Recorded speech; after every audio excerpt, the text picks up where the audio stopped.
Hey everybody, BK with Masada Tactical here with another video. And today I want to cover a topic that came up in a recent class I was teaching, and that's how to clear a malfunction on a pistol. Obviously, pistol and rifle, the process can be very similar, but we're going to concentrate on pistol today. Before I start, just to understand for safety purposes, being indoors and not on a live fire range, empty mag.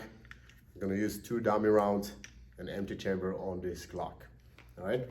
So there are 2 types of malfunctions we're going to differentiate between. The first one would be what we call the soft malfunction. Gun is in battery, I pull the trigger, nothing happened.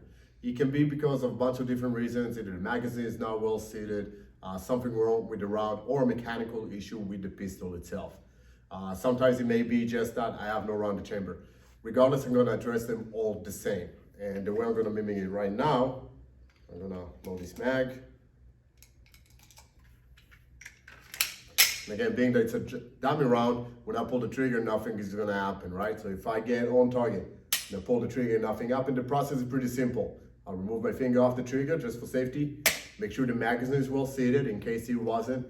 Back the slide, so you're ejecting the 1 round and putting in another round of chamber. So now I know there's a round chamber and I'm going to get back on target. Obviously, it's another dummy round in this case, therefore still didn't fire. But in reality, if this was a fully loaded magazine, I should be back on target right now. And if this keeps reoccurring, there's probably something wrong with either the batch of ammo or something wrong mechanically with your pistol.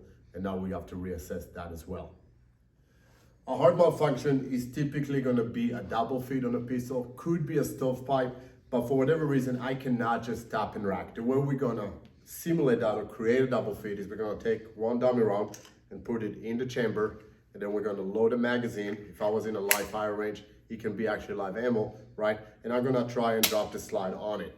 So essentially I'm trying to feed a second round to a chamber that already has a round in it, right? I cannot just stop and rack in this case because there's nowhere for these rounds to go and there is an issue now that I need to clear. For this one, I'll have to manually pull the magazine out. Notice the position of the round that may be off a little bit, so either push it back or get it off completely, depending on which one is easier in the heat of the moment. There may still be stuff in the chamber, so clear it. I like doing it twice just to give the ejector the opportunity to really make sure I clear everything. Make sure the slide is forward. I'm giving that ejector one more opportunity to clear if there's anything in the chamber when I load the next round in. And now I can get back on target. Both processes are pretty simple. None of them are hard to accomplish. They do require a little bit of training, so I highly suggest that you practice this. Something that's easily done with dummy rounds. You can do at home. You do not have to go to the range, waste a lot of time and ammo.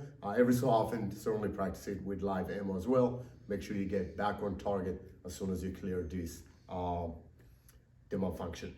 As always, follow our social media, YouTube, Instagram, all of those good things, and watch your 6.